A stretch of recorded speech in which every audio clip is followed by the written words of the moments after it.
Terms ఉన్నాయి, ఆ terms గురించి మాట్లాడుకుందాం మనం ఒకసారి. ఓకే, టైం కరెక్ట్గా ఎంత ఉంది? Okay, 20 minutes. పంచకోశాస్ అంటే ఏంటంటే మామూలుగా మనకి హ్యూమన్ బాడీకి 5 types ఆఫ్ బాడీస్ ఉంటాయి, అంటే కనిపించేది.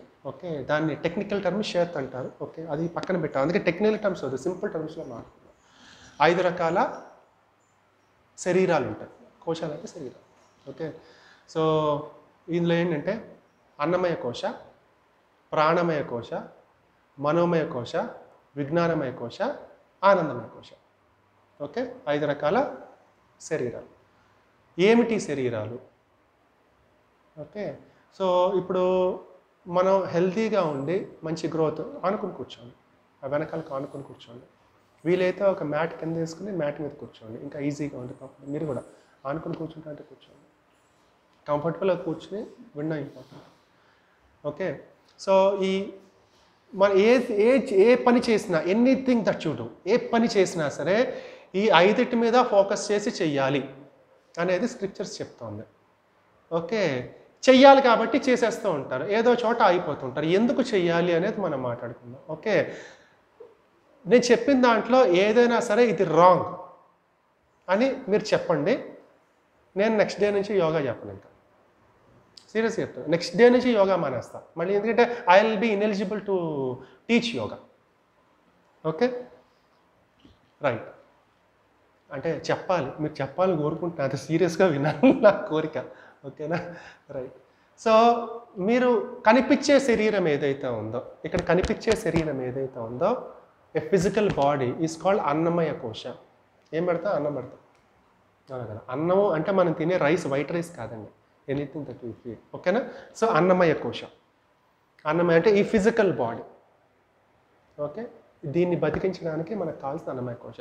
మనం ఇప్పుడు చేసే సో కాల్డ్ యోగా, యోగాలో యోగా అని మాట్లాడకూడదు, ఆసనాస్, సో కాల్డ్ ఆసనాస్, అలాగే gym, Zumba, food, medicines, allopathy medicines, ఆయుర్వేదము, ఓకే, హోమియోపతి, చైనీస్ మెడిసిన్, ఏదైనా తీసుకోండి, సో కాల్డ్ మెడిసిన్, ఇవన్నీ కూడా అన్నీ కూడా ఈ ఫిజికల్ బాడీకి, అన్నమయ కోశకి సంబంధించిన, అంతే కదా. ఈ ఫిజికల్ బాడీకి ఏదైనా డిస్టర్బెన్స్ వస్తే మనం చేస్తాము, లేదా ఈ ఫిజికల్ బాడీని హెల్తీగా ఉంచుకోవడం కోసం చేస్తాం, అవునా కదా. ఎందుకంటే ఫిజికల్ బాడీ హెల్తీగా ఉంది అంటే కనుక మనం ఏ పని సరే చేయగలము, that will Boost the mind. అందుకని మనం ఏదైనా సరే మనం పర్ఫెక్ట్గా చేసుకోగలము అని చెప్పేసి. సో మనం ఏమేంటి సోకాళ్ళు ఇప్పుడు మనం చేసే ఆసనాలు కానీ, జిమ్ములు కానీ, జుంబాలు కానీ, ఏది చేసినా, ఈవెన్ మనం యూజ్ చేసే మెడిసిన్స్ కానీ, ఫుడ్ కానీ, న్యూట్రిషన్ కానీ, ఇవన్నీ కూడా మన మైండ్కి సంబంధించినవి, సారీ మన బాడీకి సంబంధించినవి. Right, agree? అన్నమయ కోశ అంటే అర్థమైంది కదా. ఇది కాకుండా మనం ఒకసారి ప్రాణమయ కోశ గురించి కూడా మాట్లాడుకుందాం. మనం మీరున్నారు క్లాస్లో ప్రాణిక్ సిస్టమ్స్ గురించి, అంటే మనలో ఉన్న ఎనర్జీని ఎప్పుడైనా ఎక్స్పీరియన్స్ చేశారా? అంటే నాలో ఎనర్జీ అని మాట్లాడమే, కానీ ఎనర్జీ అనేది ఎప్పుడైనా ఎక్స్పీరియన్స్ చేశారా? చేయలేదా? మనం చేయలేదా క్లాస్లో? క్విక్గా చేద్దాం, 2 minutes. ఓకేనా, ఎందుకంటే నేను అది ప్రూవ్ చేయకుండా చెప్తే మీకు అర్థం కాదు, మళ్ళీ థియరిటికల్ అయిపోద్ది. మీకు ఎక్స్పీరియన్షియల్గా ఉండాలి మీరు చేసేది, అప్పుడు then you will be feel confident. Okay, ఒకసారి క్విక్గా, ఒకసారి మధ్యలో ఒకసారి క్లిక్ చేసుకో, ఒకసారి బాగా నొక్కుకోండి ఒకసారి. ఓకే, ఈ అరచేతుల మధ్యలో ఇప్పుడు ఏం చేస్తారంటే, నొక్కున్నారు కదా, జస్ట్ ఒక చేతికి వచ్చే ఇదిలో ఎదురకుండా ఇట్లా పెట్టండి ప్రసన్న గారు. ఓకే, రిలాక్స్డ్గా పెట్టండి, స్టిఫ్గా పెట్టకూడదు. చాలా చూడండి ఎంత రిలాక్స్డ్గా ఉందో చేయి.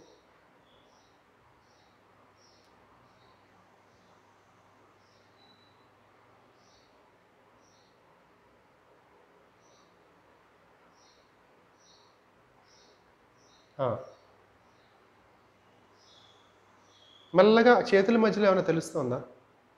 ఒక చిన్న సర్క్యూట్లా ఫామ్ అయ్యి కానీ, ఒక రబ్బర్ బ్యాండ్లా కానీ, లేకపోతే ఏదో ఉంది అన్నట్టుగా కానీ, ఇంకా తెలియకపోతే ఇప్పుడు మీరు ఏం చేస్తారంటే మెల్లగా మెల్లగా ఇలా అనండి, ముందరికి వెనక్కి జరపండి, ఇట్లాగా మెల్లగా.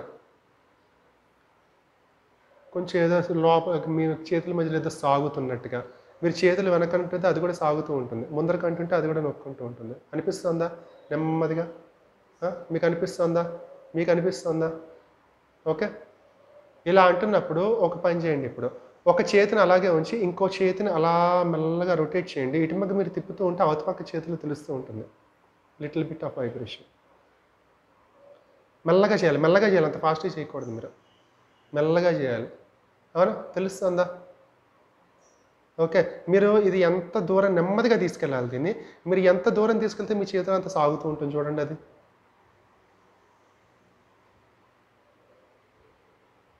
ప్రసన్న గారు తెలుస్తుందా?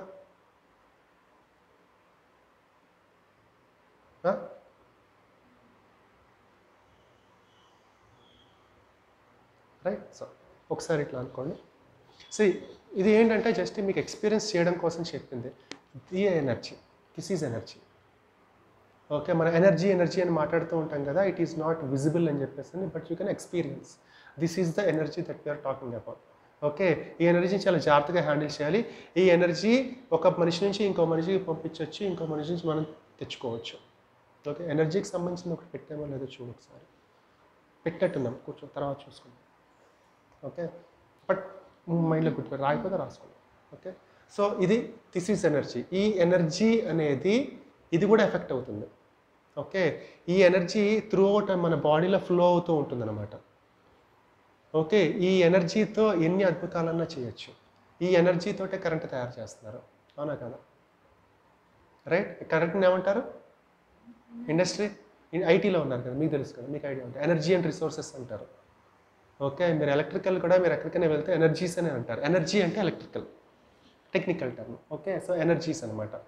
రైట్. ఈ ఎనర్జీ బాడీ ఈ త్రూ అవుట్ మన బాడీలో ఫ్లో అవుతూ ఉంటుంది కదా. ఇందులో ఎటువంటి డిస్టర్బెన్స్ వచ్చినా సరే మనము ఏదో ఒక డిసీజ్ రావడం కానీ ఏదో ఒక ఫిజికల్ డిస్టర్బెన్స్ అనేది జరుగుతూ ఉంటుంది. ఓకే, సో ఈ ఎనర్జీస్ ఎప్పుడైతే క్లియర్ ఫ్లో ఉంటుందో throughout the body, then will be very healthy. It is this called energy body. Clear? ఇప్పుడు ఈ ఎనర్జీ అనేది ఏంటంటే, ఇప్పుడు మన ఫిజికల్ బాడీని ఫిజికల్ ఆర్గాన్స్ ఎలా అయితే కంట్రోల్ చేస్తాయో, అంటే కిడ్నీస్, హార్ట్, లివరు, బ్రెయిన్, ఇవన్నీ ఎలా అయితే హ్యాండిల్ చేస్తున్నాయో అంతే కదా. ఇందులో ఏ డిస్టర్బెన్స్ ఫిజికల్ బాడీలో డిస్టర్బెన్స్ వస్తుంది. సో ఫిజికల్ బాడీని కంట్రోల్ చేసేవి ఫిజికల్ ఆర్గాన్స్, అలాగే ఎనర్జీ బాడీని కంట్రోల్ చేసేవి చక్రాస్, నాడీస్. చక్రాలు, నాడీలు వినుంటారు. మూలాధార చక్రం, స్వాదిష్టాన చక్రం, మణిపూరక, అనాహత, విశుద్ధి, ఆజ్ఞ, సహస్రార చక్రం. ఓకే, వీటిని కంట్రోల్ చేస్తూ వీటి చుట్టుపక్కలే నాడీస్. ఇడా నాడి, పింగళ నాడి, సుషుమ్న నాడి, ఇంకా 72,000 నాడి చాలా ఉంటాయి. చక్రాలు కూడా 21-22 చక్రాస్ ఉంటాయి. మైనర్ చక్రాస్, మేజర్ అన్ని కలుపుకొని. బట్ మేజర్గా మనం ఆడుకునేది ఏంటంటే, మన ఫిజికల్ బాడీని ఫిజికల్ ఆర్గాన్స్ ఎట్లా అయితే మన హ్యాండిల్ చేస్తున్నాయో, ఎనర్జీ బాడీని హ్యాండిల్ చేసేవి చక్రాస్, నాడీస్. ఓకే, సో మన హార్ట్ హెల్త్ కానీ లివర్ హెల్త్ ఎలా అయితే హెల్తీగా ఉండడానికి ట్రై చేస్తున్నామో, ఎప్పుడు కూడా మన చక్రాస్, నాడీస్ కూడా హెల్తీగా పెట్టుకుంటే మన ఫిజికల్ ప్రాబ్లమ్స్ చాలా మటుకు తగ్గిపోతాయి. ఇప్పుడు చాలా చోట్ల బయట కూడా మీకు ఎనర్జీ హీలింగ్స్ అని వస్తున్నాయి. ఈ ఎనర్జీ హీలింగ్స్ అంటే ఏంటంటే, మ్యాక్సిమం చిన్నవి అనుకోండి, పెద్దవి కూడా తగ్గుతాయి. ఓకే, ఎనర్జీ బాడీ క్లియర్గా ఉంటే కనుక ఫిజికల్ ఆర్గాన్ కూడా ఇంప్రూవ్ అవుతుంది. ఇంటర్లింకింగ్ ఉంటుంది రెండింటి మధ్యలో. ఓకే, అందుకని చాలామంది మంచి సక్సెస్ రేట్ చూస్తున్నారు. అలాంటి హీలింగ్స్ చేసుకుని కూడా చాలా తగ్గించుకుంటున్నారు. మన దగ్గర కూడా చాలాసార్లు మీరు అబ్జర్వ్ చేసి ఉంటారు. లాస్ట్ టైం మెడ నొప్పి కానీ, నెక్స్ట్ మీ బ్రదర్కి చెయ్యి నొప్పి 3 నెలలు 4 నెలలుగా ఉండగా 1 minute పోయింది. ఎలా పోయిందంటే మిరాకిల్. అంటే మిరాకిల్ కాదు, it is nothing like a miracle. It's just people don't know that it becomes miracle. It's a science. అది ఏంటంటే ఎనర్జీ హీలింగ్ అనమాట అది. ఓకే, అంటే ఎనర్జీ బ్లాకేజెస్ ఎప్పుడైతే ఉంటాయో, ఇప్పుడు పైప్ ఉంది, బ్లాకేజ్ ఉంటే ఏమవుతుంది, వాటర్ ఫ్లో పడిపోతుంది. ఎప్పుడైతే బ్లాకేజ్ క్లియర్ చేస్తారో ఫ్లో ఉంటుంది. That is what we do. Okay, ఎనర్జీని బ్లాకేజెస్ ఉంటే తీయడము. ఈ ఎనర్జీ త్రూ అవుట్ బాడీలో ఫ్లో అవుతూ ఉంటుంది. దాన్నే ఆరా అంటాము. ఆరా అనే మాట విన్నారా ఎప్పుడైనా? ఆరా విన్నారా? ఓకే, మన చుట్టూరా ప్రతి మనిషికి కూడా ఇలాగా మీరు ఎగ్జాక్ట్గా పట్టి చూస్తే మీకు ఆ ఆరా తెలుస్తుంది. You can visible. కానీ 20 minutesలో గుర్తు చేయండి. రేపు క్లాస్లో ఆరా, మీ ఆరా ఆవిడ చూస్తారు, ఆవిడ ఆరా మీరు చూస్తారు, మీరు చూస్తారు. క్లాస్లో ఇక్కడ చూద్దరు కానీ. ఓకే, లాస్ట్ క్లాస్లో ఎక్కడ చేసాము ఇది. ఇదే క్లాసెస్లో రెగ్యులర్ క్లాసెస్లో చేస్తూ ఉంటాము. ఎవరు వస్తే ఉన్న వాళ్ళు జరిగింది. ఓకే, బట్ రేపు సెషన్లో చేస్తాం ఖచ్చితంగా. మీరు ఎక్స్పీరియన్స్ చేస్తే మీరు బిలీవ్ చేస్తారు. ఓకే, సో ఈ ఆరా ఏదైతే ఉందో, ఈ ఆరా ప్రతి మనిషికి ఉంటుంది. ఇది ఎంత ఎనర్జెటిక్గా, అంత హెల్తీగా ఉంటే మనం అంత హెల్తీగా ఉంటాము. దేవుళ్ళకి వెనకాతలు ఇలా ఉంటాయి రౌండ్లో, అదే ఆరా. ఇది మనకే ఉంటుంది. దేవుడి చేతుల్లోంచి ఇలా వస్తూ ఉంటాయి, అవునా కదా? మీకు వస్తుంది, నాకు వస్తుంది, అందరికీ వస్తుంది. ఇది ఎంతమందిగా వాళ్ళది ఏంటో అంత మన ఓరా ఎంత హెల్దీగా ఉందంటే ఆ పర్సన్ది, వాళ్ళు ఎక్కడికైనా పంపించగలరు ఎనర్జీతోటి. మీరు అక్కడ కూర్చున్నారా, మిమ్మల్ని నేను ఇక్కడి నుంచి కూర్చుని నేను మిమ్మల్ని ఎఫెక్ట్ చేయగలను, నా ఎనర్జీ మీకు పంపించి ఇక్కడి నుంచి. నా థాట్ ప్రాసెస్ని బట్టి మీ బిహేవియర్ ఉంటుంది. దీన్ని దృష్టి దోషాలు అంటారు. అర్థమవుతుందా దృష్టి దోషాలు ఎలా జరుగుతాయో? ఓకే, ఈ ఎనర్జీని కంట్రోల్ చేయగే మెయిన్ వాటిల్లో పంచభూతాల్లో ఏదైనా తీసుకోవచ్చు. ముఖ్యంగా ఎక్కువగా ఉప్పు, మిరపకాయలు ఇలాంటివి యూజ్ చేస్తారు.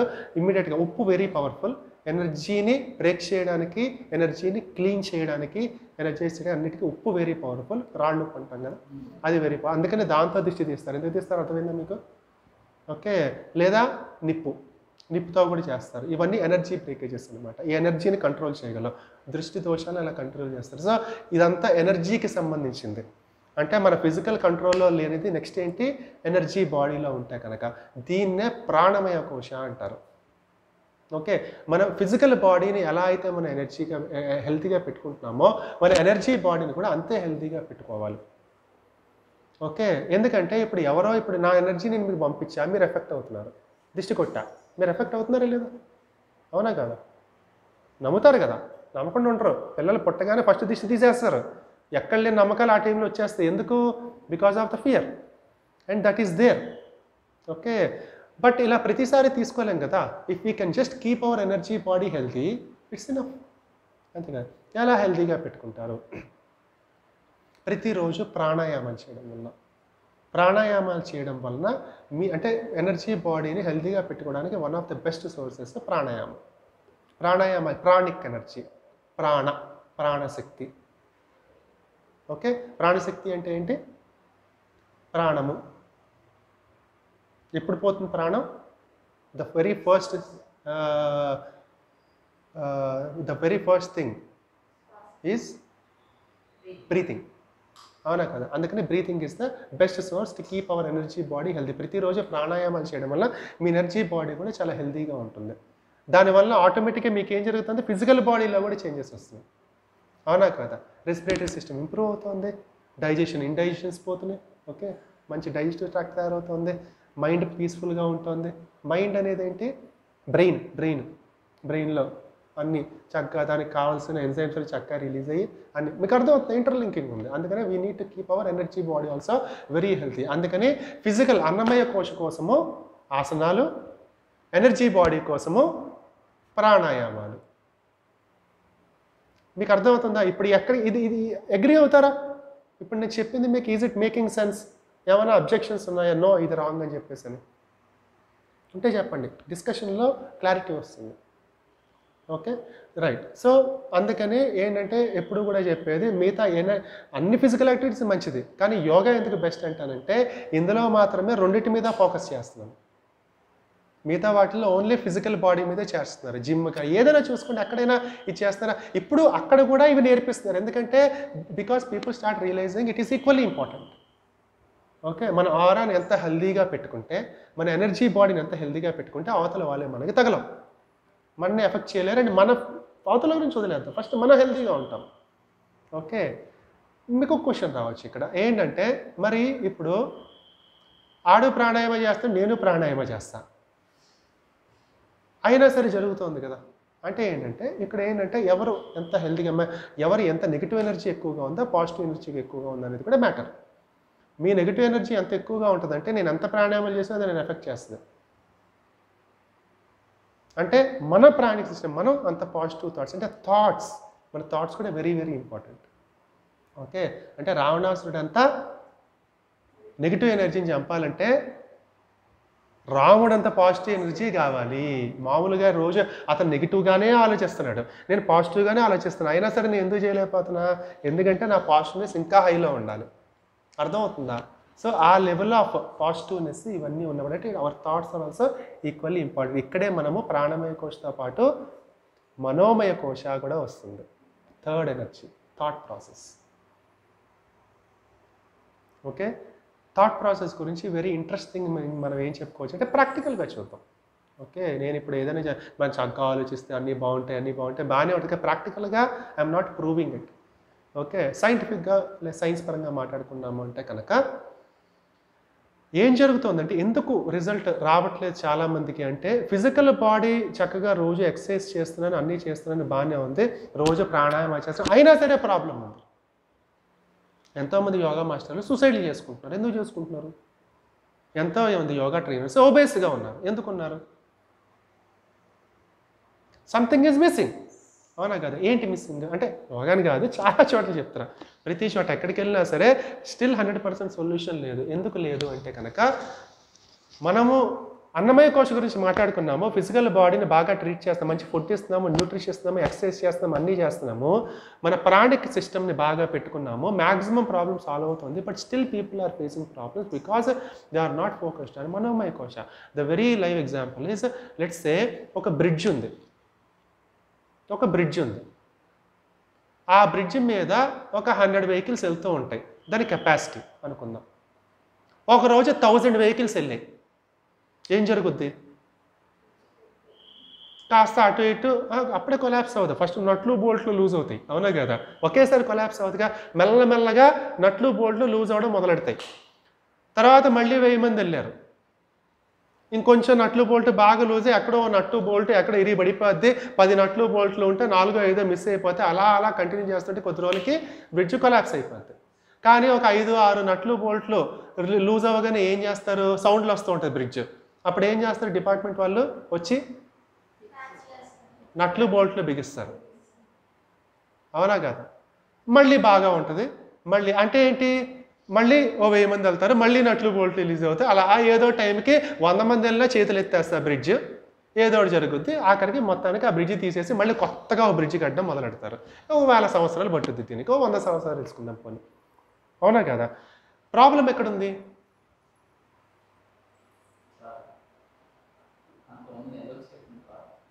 ఏదండి? Exactly, very nice term. మీరు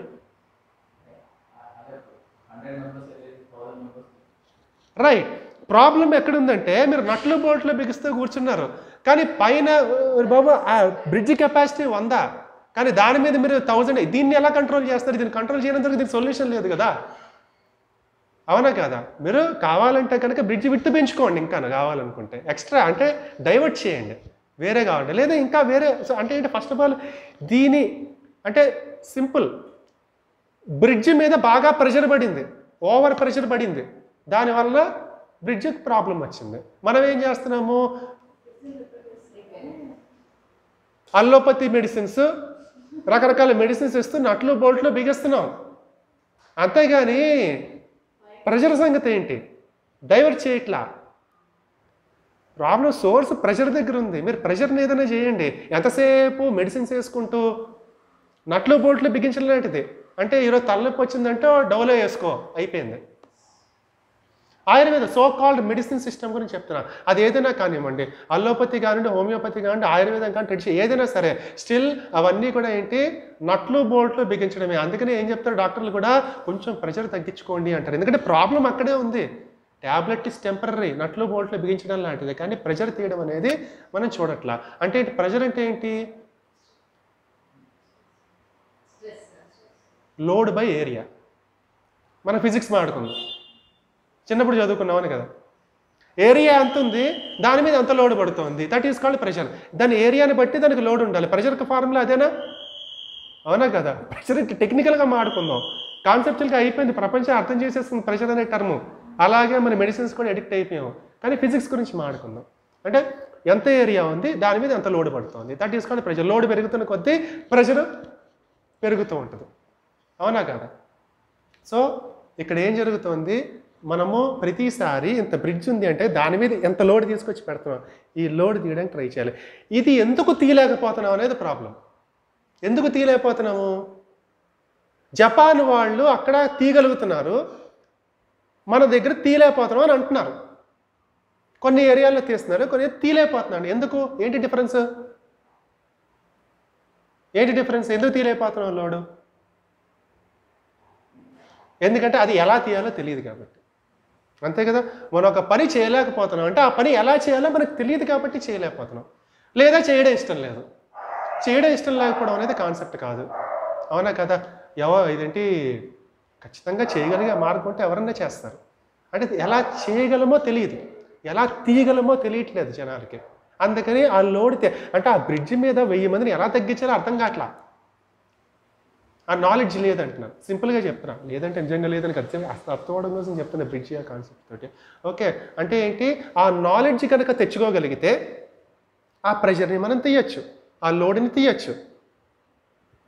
అవునా కదా? 1000 మంది కాదు, 10,000 మంది వెళ్ళినా ప్రాబ్లం లేదు. అప్పుడు ఎలా తీయాలో మనకి తెలిస్తే. అవునా కదా? అక్కడే ఏమొస్తుంది, విజ్ఞానమయ కోశ, నాలెడ్జ్. అర్థమవుతుందా? అన్నమయ కోశ మన ఫిజికల్ బాడీకి, ప్రాణమయ కోశ మన ఎనర్జీ బాడీకి, మనోమయ కోశ విజ్ఞానమయ కోశ హ్యాండ్ ఇన్ హ్యాండ్ వెళ్తూ ఉంటాయి. ఎందుకంటే మన విజ్ఞానమయ కోశ పెరుగుతున్న కొద్దీ మన మనోమయ కోశ ఇంప్రూవ్ అవుతుంది. మన నాలెడ్జ్ పెంచుకుంటున్న కొద్దీ మనకి ఈరోజు ఒక ప్రాబ్లం వచ్చింది అనుకుందాం ఫర్ ఎగ్జాంపుల్. ఆ ప్రాబ్లం గురించి మనం టెన్షన్ పడిపోయి స్ట్రెస్ తీసేసుకున్నాము, భయపడిపోతున్నాం, ఇవన్నీ చేస్తున్నాము. ఇదే ప్రాబ్లము ఇప్పుడు సొల్యూషన్ వచ్చింది, మీరు సాల్వ్ చేయగలిగారు. రెండోసారి వచ్చింది అదే ప్రాబ్లము, మొదటి పడినంత టెన్షన్ పడతారా? పడము. ఎందుకు? ఆల్రెడీ ఒక ఎక్స్పీరియన్స్ వచ్చింది. ఎక్స్పీరియన్స్ అంటే ఏంటి? నాలెడ్జ్. ఒక ప్రాబ్లమ్ని ఎక్స్పీరియన్స్ చేసినప్పుడు నాలెడ్జ్ వస్తుంది. దీన్నే కృష్ణుడు కర్మ సిద్ధాంతంలో చెప్పాడు. కర్మ ఎలా తీరుతుంది అంటే కనుక నువ్వు ఎక్స్పీరియన్స్ చెయ్యాలి, అప్పుడే కర్మ తీరుతుంది. ఎందుకంటే మనిషి పుట్టేదే ఎక్స్పీరియన్స్ చేయడం కోసం. ఆ ఎక్స్పీరియన్స్ జరిగినప్పుడే కర్మ తీరుతుంది. అక్కడ దాకా కర్మ చేస్తూ ఉండాల్సిందే. ఓకే, మీకు అర్థమవుతుంది? అంటే ఏంటి, ఒక ఎక్స్పీరియన్స్ వచ్చినప్పుడు మీకు నాలెడ్జ్ వస్తుంది. ఆ నాలెడ్జ్ వచ్చిందని మళ్ళీ ఆ తప్పు చేయరు. అగ్రీ అన్నాడు, మళ్ళీ ఆ తప్పు చేయకుండా ఉంటాంగా.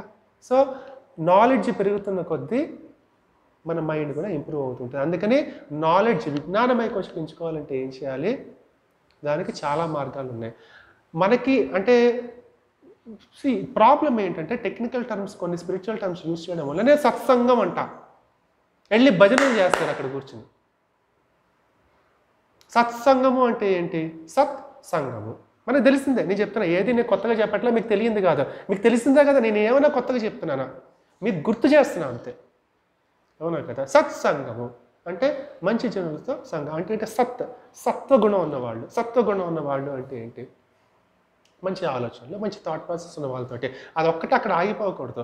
మనకు ఒక ప్రాబ్లం తెలియదు, మనకు ఆ సొల్యూషన్ కావడం కోసం అయితే అలాంటి ప్రాబ్లం ముందర ఎవరు సాల్వ్ చేశారో వాళ్ళతో ఇంటరాక్ట్ అయ్యి మనం ఆ నాలెడ్జ్ పెంచుకోవాలి. లేదా వాళ్ళతో ఇంటరాక్షన్ లేదంటే వాళ్ళు రాసిన పుస్తకాలు చదవాలి. ఖచ్చితంగా వాళ్ళు ఏదో ఒక మంచి పుస్తకం రాసుంటారు, జనాలకి హెల్ప్ అవ్వాలి అని ఆలోచించిన వాడు రాసుంటాడు, అది చదువుకోవచ్చు. ఎన్ని ఉన్నాయి. లేదా అలాంటి వాళ్ళతో మనం ఎక్కువగా మూవ్ అవుతూ ఉండాలి. ఎక్కడో థాట్ ఉంది, ఇదేంటి 5 ఎదవలతో తిరిగితే మనం 5 ఎదవ అని చెప్పేసి, 5 మంచి వాళ్ళతో తిరిగితే మనం మంచి వాళ్ళ. The people you are surrounded with is what you. Okay, మీరు ఎవరితో అయితే తిరుగుతున్నారో, సో యూ చూస్. మనకు కావాల్సిందేమో ఒక 100 కోట్లు, కానీ రోజు సినిమా చూస్తాం. మీకు అర్థమవుతుందా? లింక్ లేదు. కావాల్సింది ఒకటి, చేసే పని తెలిసి చేస్తూ ఉంటారు. ఎందుకు అంటే కనుక ఎనర్జీ బాడీ కరెక్ట్గా లేదు. ఎందుకంటే ఫిజికల్ బాడీ కూడా కరెక్ట్గా లేదు. ప్రతిరోజు అన్నమయ కోశం మీద ఫోకస్ చేస్తూ మంచి ఎక్సర్సైజ్ చేస్తూ, నేను ఎక్సర్సైజ్ అంటే యోగా అనట్లేదు, ఎందుకంటే ఇట్స్ నాట్ దట్ యోగాని కాదు, ఏంటంటే ఫిజికల్ యాక్టివిటీ కావాలి. అలాగే ప్రాణిక్ బాడీని హెల్తీగా, ఎనర్జీ బాడీని హెల్తీగా పెట్టుకుంటూ ప్రాణాయామాలు చేస్తూ ప్రతిరోజు మీరు సరౌండ్ అయిన పర్సన్స్ ఎంతసేపు మీతో ఎలా సరౌండ్ చేసేసుకోవాలంటే మీరు చేసే ప్రతి పని దీంతోనే, మీకు కావాల్సింది ఏదైతే దాంతోనే సరౌండ్ చేసేసుకుంటూ ఉండి వాళ్ళతో మాట్లాడుతూ, అలాంటి వాళ్ళతో వాళ్ళు రాసిన యూట్యూబ్ వీడియోలు అవన్నీ చూస్తూ, వాళ్ళు రాసిన యూట్యూబ్ వీడియోలు చూస్తూ, వాళ్ళు రాసిన పుస్తకాలు చదువుతూ, అలాంటి వాళ్ళతో ఇంటరాక్ట్ అవుతూ, ఎంతసేపు you surround yourself with the people where like they can give that knowledge to you. ఎందుకంటే because that is what you wanted. మీరు రేపొద్దున ఎవరినైనా చంపాలనుకుంటున్నారు, భార్యను హత్య చేయడం ఎలాగా అంటే కనుక రామ్ గోపాల్ వర్మ సినిమా చూడండి, చక్కగా ఎన్నో సినిమాలు తీసాడు. పుస్తకాలు చదవండి, ఉన్నాయి పుస్తకాలు. If you surround yourself with those, ఈజీగా రేపొద్దున కాదు ఆ పద్యానికి చంపేయచ్చు. ఎందుకంటే because we are surrounded ourselves with that.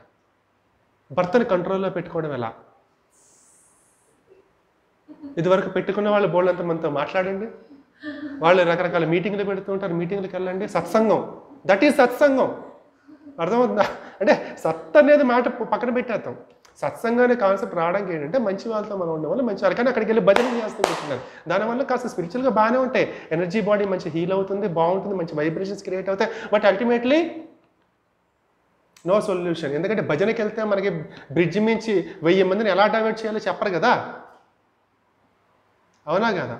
So సత్సంగం అనేది కూడా మిస్లీడ్ అవుతుంది. సత్సంగం అంటే ఏంటి? సత్సంగం అనేది ఓకే, అది ఏంటంటే రిలాక్సేషన్. బట్ ఏంటి యాక్చువల్ మీనింగ్ ఏంటి? మన నాలెడ్జ్ బేస్ని పెంచుకోవాలి. మన నాలెడ్జ్ బేస్ అనేది అలాంటి వాళ్ళతో కలవడం వల్ల, అలా మాట్లాడడం వల్ల. సో అందుకని విజ్ఞానమయ కోశం కూడా ఫోకస్ చెయ్యాలి ఖచ్చితంగా. సో దట్ అంటే ఏంటి, ఎప్పుడైతే మీ విజ్ఞానం పెరిగిందో ప్రాబ్లం వచ్చినా మీరు డిస్టర్బ్ అవ్వరు. అంటే ఏంటి, మీ మనోమయ కోశం ఎలా ఉంది, బాగుందా లేదా, ఎఫెక్ట్ అయిందా లేదా? సో ఈ 4 ఇంపార్టెంట్ కదా, అన్నమయ కోశ ఫిజికల్ బాడీ, ప్రాణమయ కోశ ఎనర్జీ బాడీ, రైట్? విజ్ఞానమయ కోశ నాలెడ్జ్ పెంచుకుంటున్నాము, మనోమయ కోశ, ఈ 2 ఈక్వల్, అన్ని ఈక్వల్గా. ఇవి 4 పెడితే రాకుండా ఉంటుందండి సొల్యూషను. ఎక్కడ వస్తుందో మీకు, ఎందుకు సొల్యూషన్ రావట్లేదు అర్థమవుతుందా? ఈ 4 మనం చేయట్లా, మనం ఎవరు చాలామంది చేయరు. కంప్లీట్ 100% పెట్టిన ఎఫర్ట్ రావట్లేదు. 100% ఏం పెట్టారు, అన్నీ పెట్టారా? ప్రతిరోజు ప్రయత్నిస్తూనే కూర్చున్నారు, పక్క నుంచి హెల్త్ పోతుంది నీది, అవునా కాదా? ఒక పని తీరా అంతా 100 కోట్లు సంపాదించిన తర్వాత హెల్త్ ఏది? డయాబెటీసు, బీపీ, అవసరమైతే లాస్ట్లో చక్కగా ఈ డబ్బంతా సంపాదించి క్యాన్సర్ హాస్పిటల్లో పెడతారు. హ్యాపెనింగ్ దిస్, ఇది జరుగుతుంది. అందుకని చెప్తున్నా.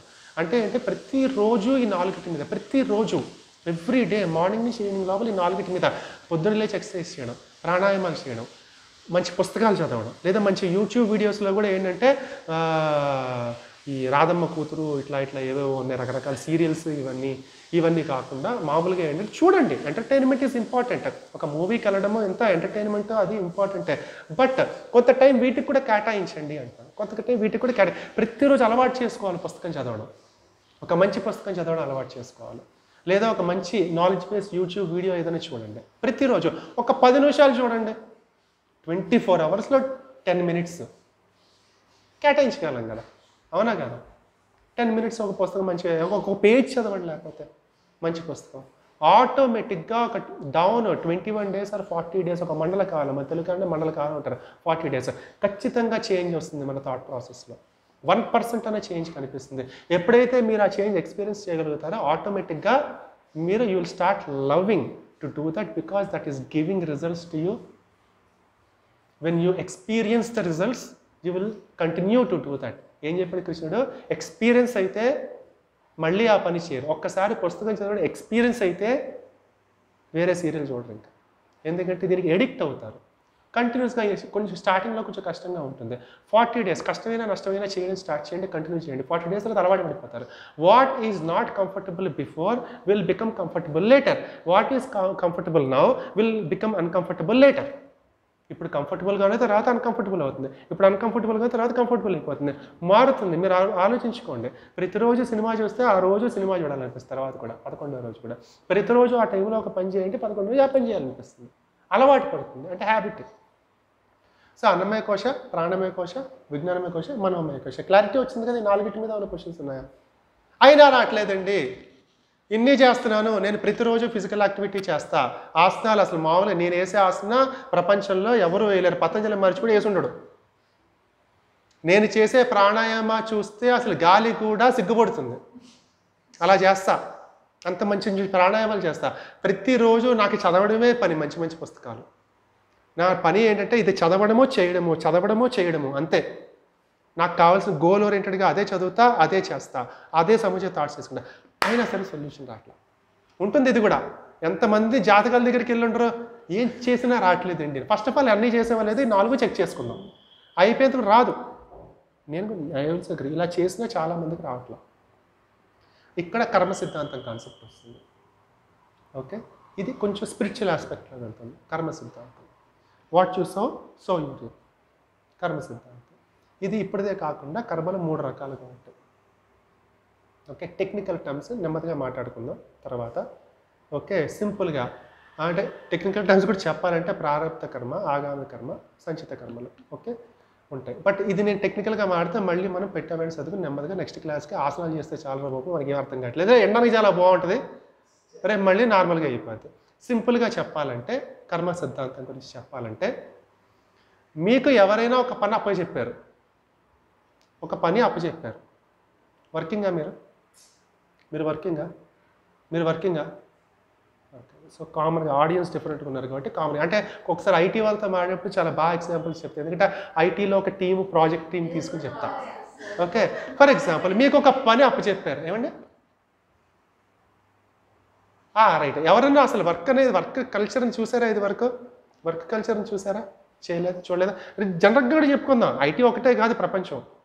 ఓకే, సో మీకు ఎవరైనా ఒక పని అప్పచెప్పారు, ఆ పని అప్పచెప్పినప్పుడు అందులో లిస్ట్ ఆఫ్ టాస్క్స్ ఉంటాయి, ఒక 5 టాస్కులు. ఆ 5 టాస్కులతో వస్తారు ఆ పని చేయడానికి. అంటే మీరు పని మొదలెట్టే ముందు ఒక 5 టాస్కులతో వచ్చారు. మీరు ఆ పని చేస్తూ ఉంటే అయితే 5 టాస్కులు 2 టాస్కులు అయిపోవచ్చు, మీరు అంత అద్భుతంగా చేయొచ్చు. లేదా 5 టాస్కులు చిరిగి చాటే 10 టాస్కులు అవ్వచ్చు. అలా what ever, it depends on your performance. అంటే మన ఆ పని కంప్లీట్ చేసే లోపల 5 తగ్గచ్చు, 5 ఎలా ఉండొచ్చు, 5 పెరగచ్చు ఆ పని కంప్లీట్ అయ్యే టైంకి. రైట్, పని కంప్లీట్ అయిపోయింది. పని కంప్లీట్ అయిపోయిన తర్వాత ఇంకొకళ్ళు ఎవరో ఇంకో పని మీకు ఇవ్వడానికి వచ్చారు. వాళ్ళు ఇవ్వడానికి వచ్చినప్పుడు ఏం చూస్తారు? ఇది వరకు మీరు చేసింది, మీకు అప్పచెప్పిన పని 5 టాస్కులు ఇస్తే 5తోనే అయ్యాయా, 5 2 3 అయ్యాయా, 5 10 15 100 అయ్యాయా, ఇది ఎలా చేస్తున్నాడు అనే దాన్ని బట్టి దాని ఇంపాక్ట్ నెక్స్ట్ ప్రాజెక్ట్ మీద ఉంటుంది.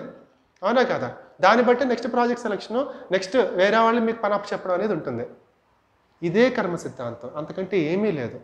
లేమన్ టర్మ్స్లో మీరు ఒక జన్మ తీసుకుని వచ్చినప్పుడు ఆల్రెడీ కొన్ని అనుకుని వస్తారు, అది అనుభవించే తీరాలి. అది మీరు ఏమనుకున్నా అనుభవించే తీరాలి. అర్థమవుతుందా?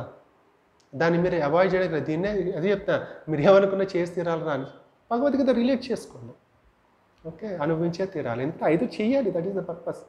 మీరు ఎంత అద్భుతంగా చేస్తారంటే ఈ జన్మకు వచ్చిన తర్వాత టాస్క్ మేబీ 5లో మీరు చేసిన అద్భుతమైన మంచి పనులు అనుకుందాం, అంటే మంచి అనేది చెడు అనేది లేదు, బట్ పాజిటివ్ ఇంపాక్ట్ 10 మందికి హెల్ప్ అయ్యే పనులు చేస్తే 5 4 అవ్వచ్చు. ఎవరో ఒకళ్ళు వచ్చి మీకు ఏదో ఒక శాంక్షన్ చేయొచ్చు ఒక టాస్క్ తగ్గేలాగా. అంటే ఈ జన్మలో చేసిన పనికి కర్మ ఈ జన్మలోనే అనుభవిస్తున్నారు. మీరు వరస్ట్గా తయారు చేస్తే ఎవడో ఒకటి వచ్చి జైల్లో కూడా పెట్టేయచ్చు. ఈ జన్మలో చేసిన ఈ జన్మలో అనుభవిస్తున్నారు. కానీ ఇన్ని చేసిన మొత్తం 5 టాస్కులకు సంబంధించి ప్రాజెక్ట్ కంప్లీట్ అయిపోయింది, చనిపోయారు. బట్ స్టిల్ ఈ జన్మలో చేసింది నెక్స్ట్ జన్మకి ఇంపాక్ట్ ఉంటుంది. నెక్స్ట్ జన్మకి మళ్ళీ ఏంటి, ఈ జన్మలో చేసింది మీరు దానికి సంబంధించిన టాస్క్ ఫినిష్ చేయాల్సిందే. అందుకని మీరు ఏం చేసినా ఒకసారి సొల్యూషన్ ఎందుకు, అది మీరు ఫినిష్ చేసి తీరాలి. ఇక్కడ మీరు ఏం చేసినా చేయాల్సిందే. అది కర్మ సిద్ధాంతం. అర్థమవుతుందా? క్లియర్గా ఉందా నేను చెప్పింది? సో ఇంకా క్లియర్గా చెప్పాలంటే మీరు చేసే పనిని బట్టి ఆ జన్మలో మీరు అనుభవిస్తున్నారు. మీరు అనుకోవచ్చు మరి మహానుభావులు కూడా క్యాన్సర్తో పోయారు కదా అనుకోవచ్చు. అగ్రీ? అంటే క్వశ్చన్ నేనే అడిగేసుకుంటే మీకు రాకపోతే క్వశ్చన్, ఎందుకంటే నా జర్నీలో నాకు వచ్చిన క్వశ్చన్స్, దానికి నేను ఎట్లా అయితే ఆన్సర్ తెచ్చుకున్నా అది చెప్తాను, షేర్ చేస్తున్నాను. ఓకే, మీరు చేసే కర్మని బట్టి మీరు హాస్పిటలైజ్ అయ్యి తీరాల్సిందే. అది మీరు అనుకుని వచ్చారు, you have to be hospitalise whatever you do. But మీరు చేసే కర్మ మీరు కాంటినెంటల్ హాస్పిటల్లో ఉండాలా, గవర్నమెంట్ హాస్పిటల్లో ఉండాలా అనేది డిసైడ్ చేస్తుంది. హాస్పిటల్ అయితే తప్పదు, దట్ ఈస్ కర్మ. హాస్పిటలైజేషన్ అవాయిడ్ చేయలేరు.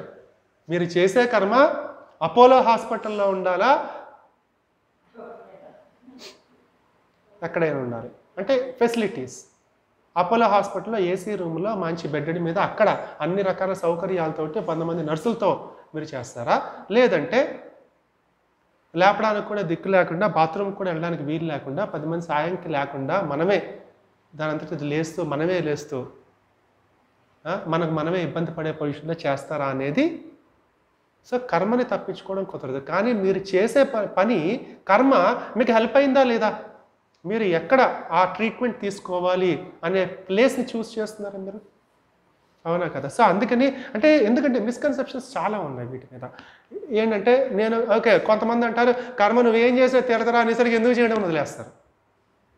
కానీ కొంతమంది అంటారు మీ చేతుల్లోనే ఉంది అంటారు.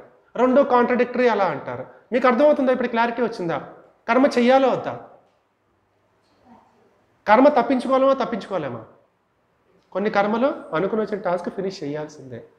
కానీ మీరు చేసే కర్మ ఎలా ఉండాలంటే 5ని 3, 2 చేయొచ్చు, 5ని 10 కూడా చేయొచ్చు. దీన్నే 3 రకాల కర్మలు. ఏం చెప్పా? ఆగామి కర్మలు, సంచిత కర్మలు, ప్రారబ్ధ కర్మలు. ప్రారబ్ధంలో మనం ఏం చేయలేము.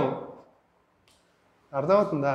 మీరు కొత్తగా తెచ్చుకునేవి ఆల్రెడీ క్యారీ ఫార్వర్డ్ చేసేవి. దిస్ ఈజ్ కర్మ సిద్ధాంతం. ఇది ఎప్పుడైతే జరుగుతుందో అంటే దీన్ని మరి ఎలాగా, దీనికి తప్పదా అంటే సొల్యూషన్ కూడా నేనే చెప్తున్నాను కదా. అందుకనే చాలామంది అన్నదానాలు చేయడము, అవునా కదా? లేదు, తప్పేం కాదు. ఇప్పుడు 10 మందికి అన్నం పెడితే వాడు కడుపు నిండిందా లేదా? ఖచ్చితంగా మీకు అడ్వాంటేజ్ ఉంటుంది. మీరు కోరికతోనే చేస్తున్నారు. ఎందుకంటే కర్మ ఇప్పుడు ఏం లేకపోతే ఏం చెప్తారు? రేపు గుడిలో ఈ అర్చన చేయించండి నాన్న, ఈ వ్రతం చేయించండి, 10 మందికి అన్నదానం చేయండి అంటే ఒక 10 మందికి ఉపయోగపడితే, if you can help some one, ఇందులో చేయాల్సిన అన్నదానము ఇది కాదు మీరు చూడాల్సిందే. If you can help some one, కర్మ తీరే మార్గం ఉంది అందులో. ఒకళ్ళకి సహాయం చేస్తే, సహాయము దేవుడి టర్మ్ కూడా ఇక్కడి నుంచేగా వచ్చింది. దేవుడే అక్కడే కనుక అప్పుడు కృష్ణుడే కనుక సహాయం చేసి ఉండకపోతే కృష్ణుడు దేవుడు అయ్యేవాడు కాదుగా. మనకు తెలిసిందే ఇదంతా. సహాయము, సహాయం. ఇప్పుడు మీరు ఎక్కడో గబుక్కున ఏ మురికాలలో పడిపోతుంటే ఇలా వచ్చి పట్టుకున్నారు ఎవరైనా, దేవుడే కాదా మీకు? మురికాలలో ఏముందండి, మహా అయితే ఇంటికి కడుక్కుంటా అనుకోవచ్చు. గబుక్కున ఒక నదిలో పడిపోతుంటే వచ్చి పట్టుకున్నారు, మంటల్లో పడిపోతుంటే వచ్చి పట్టుకున్నారు. మీరు ఏమి డీప్ షిట్లో ఉన్నప్పుడు, అసలు నా వల్ల గాట్లు ఇంక అయిపోయింది నా జీవితం అన్నప్పుడు మిమ్మల్ని అలా తీసుకొచ్చి ఎవరైనా పెట్టారు అనుకోకుండా, మీకు హెల్ప్ వచ్చాయి. మీరు ఏంటంటే ఇప్పుడు కనుక అప్పు తీర్చకపోతే, 100 కోట్లు అప్పు తీర్చకపోతే క్లోజ్, ఎవరో వచ్చి సడన్గా 100 కోట్లు దానం చేశారు. దేవుడా కాదా? రావుణ్ణి కృష్ణుని కూడా అలా పూజించాడు, అలా పూజించేస్తాం, అవునా కదా? అవునా కదా? ఎందుకంటే ఎక్కడొక్కడ వాడికంటే నాకు సహాయం చేసిన వాడే ఎక్కువ నాకు ఆ టైంలో. తర్వాత మర్చిపోవచ్చు, అది వేరే విషయం. మనకు సుఖం వచ్చినప్పుడు అది మనిషి నైజం. Okay, but still at that moment he is God.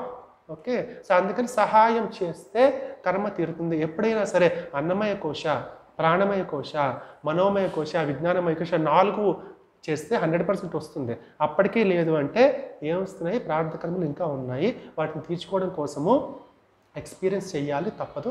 Experience చేస్తేనే మళ్ళీ నెక్స్ట్ జన్మ అది ఎక్స్పీరియన్స్ చేయము, మళ్ళీ ఆ తప్పు చేయకుండా ఉంటాం. ఎందుకంటే ఒకప్పుడు చేసాం కాబట్టి ఇప్పుడు అనుభవిస్తున్నాము, ఇప్పుడు అనుభవించాం కాబట్టి మళ్ళీ చేయకుండా ఉంటాము. ఓకే, బట్ ఆల్టర్నేటివ్స్ ఏంటి? తీర్చుకోవడానికి సహాయం చేయడము, 2 మార్గాలు ఉంటాయి, దైవ మార్గం, సహాయము. నాస్తికుడైనంత మాత్రాన ప్రాబ్లం ఏం కాదు, ఎందుకంటే he might be helping 100 people. Okay, సహాయం అనేది ఇంపార్టెంట్. లేదా కూర్చుని ప్రార్థనలు చేయడము, అంటే ఏ లెవెల్ ఆఫ్ ఉండాలంటే ఆ ఆతత ఉండాలి లోపల నుంచి, ఆ ఇంటెన్షన్తో కూడిన, ఆ ఇంటెన్షన్ ఎంత స్ట్రాంగ్గా ఉండాలంటే ప్రార్థించేటప్పుడు అది వినపడాలి, వినపడి తీరుతుంది. అలా చేయడం కొంతమంది